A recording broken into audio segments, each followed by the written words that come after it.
In this video, I will show you how to sketch these graphs based on their parent functions. Y equals 1 plus sine x.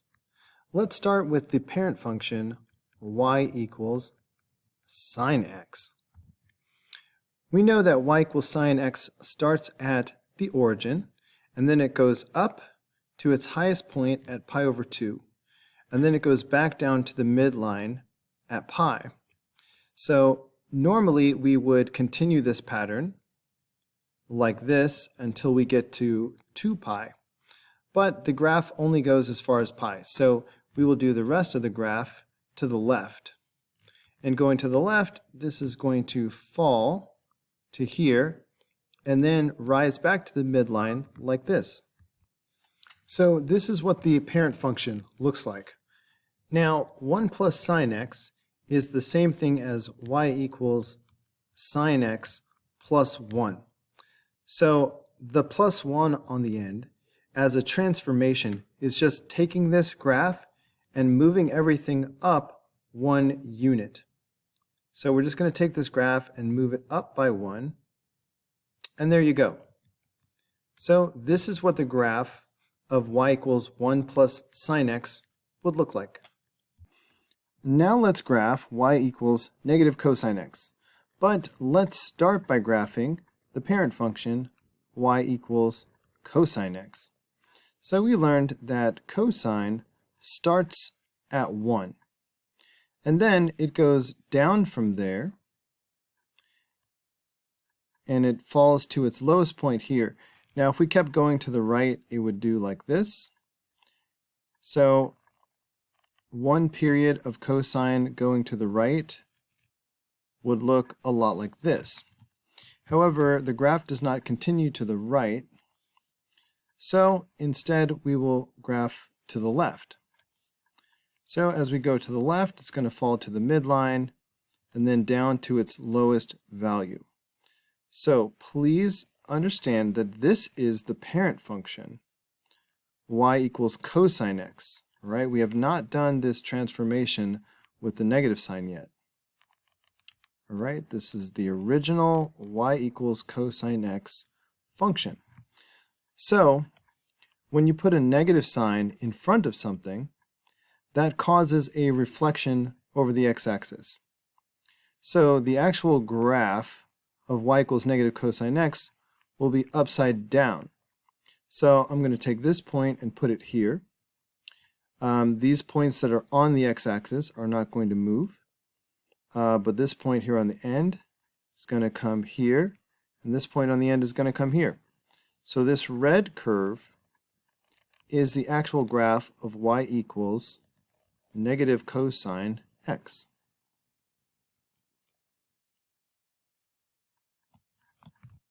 So kabam, there you go. In order to graph y equals 2 sine x, let's start by graphing the parent function, y equals sine x. Remember that we know that sine starts at the origin, then it goes up and back down, and normally we would keep going like this, but the graph goes to the left, so that's what I'm going to do. It will go down and back. So this is what the parent function looks like. When you multiply by 2 in the front like this, that is a transformation that increases the amplitude. So the amplitude will be 2 instead of 1. It's a vertical stretch. So the graph will be twice as tall. So instead of having a high of 1, it will have a high of 2. So the right-hand part of the graph is going to look like this, okay, reaching up to a height of 2. And on the left, instead of having a low of negative 1, I will have a low of negative 2. So this part of the graph will look like this.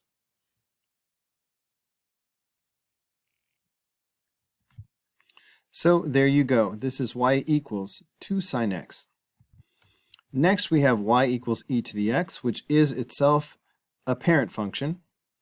And so this is going to be an exponential curve that is increasing from left to right. The x-axis is an asymptote. We know that e to the 0 power is 1, so that's why the y-intercept will be here at 0, 1. So the graph is approaching the x-axis on the left, but as we go to the right, it's going to be just increasing and pass, it's going to be increasing and pass through 1 on its way on up. So pretty simple. What about y equals e to the negative x? When you put a negative sign right up on the x, not out in the front, all right? Out in the front, it would be a reflection over the x-axis where everything turns upside down. But when you put the negative sign here on the inside of the function, this is a reflection over the y-axis. So looking back at the parent function, if I put a little negative right here, that would cause the graph to flip backwards. So this would now be a decreasing function from left to right instead of an increasing function. So this is what the graph looks like, but I'm just going to do it over here now. We are still intersecting with 0, 1. That's still a thing because if x is 0, we still have negative 0. So it's still the 0 power, which is still 1. Anyway, as I showed you on the graph to the left, this is now decreasing. And we're still approaching the x-axis as an asymptote. So this is what this graph would look like. We talked about this graph a ton when we were working on limits in Unit 1. This is the inverse of y equals e to the x. So it's actually the graph of this reflected over the diagonal line y equals x. So that's why the graph is kind of doing like this. But let's give it its own show. So the y-axis is now going to be the asymptote. The x-intercept is going to be here at 1, 0. So the natural log curve goes like this. And I really just want you to memorize this. All right, y-axis is the asymptote. It passes through 1, 0 and continues on increasing in this way. Before we graph y equals the absolute value of x minus 1, let's start with the parent function y equals the absolute value of x. Hopefully you know that this is a V shape, where the vertex is at 0, 0. On the right hand side it's going just up 1 over 1, and on the left side it's going left 1 up 1. So we get this V. Maybe I'll cheat a little and use my line tool since we're looking at straight lines right now. So your V is going to look like this. Okay, so this is the parent function y equals the absolute value of x. The transformation that you get when you subtract 1 on the end is that the entire graph is going to be moving down 1. So the graph will look like this. It's time to graph y equals the absolute value of x minus 1. But let's start with the parent function again. Y equals the absolute value of x, and here it is, a v with the origin at 0, 0. What you need to understand is when you are adding or subtracting something on the inside of a function, that is going to be a motion to the left or to the right. And it's the opposite of what it sort of looks like. So x minus 1 is actually going to be a shift to the right by 1. So that's what we're going to do. So here is what the graph would look like. Let's graph y equals 2 minus 2 times the absolute value of x minus 1. So first of all, I need you to understand that this is the same as negative 2 times the absolute value of x minus 1 plus 2. So this plus 2 that's in the front can just as easily be moved to the end, and it would look like this.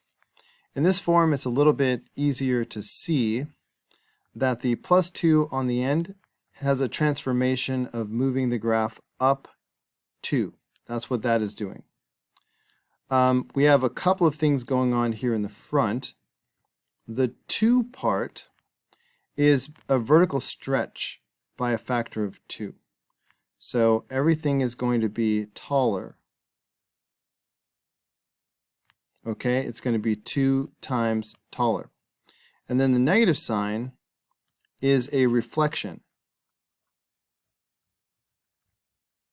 Okay, it's a reflection over the x-axis. And I'm having trouble squeezing all this in, but we just talked about how the minus 1 on the inside is going to move everything to the right by 1. So basically, I need to do all of these things to the parent function. Maybe I'll do them one by one. So first of all, here is the parent function again. Y equals the absolute value of x. Let's think about what will happen if I put a 2 in the front of this. So if I have y equals 2 times the absolute value of x, I'm going to take what I see, but I'm going to make each point twice as high. So I see some points that right now are here and here, for example. If I change the y value and double it, then this point, instead of being at 1, will now be at 2. Instead of negative 1, comma 1, I'm going to be at negative 1, comma 2. All right, so this point is twice as high. So when I draw this, it's going to look like this now.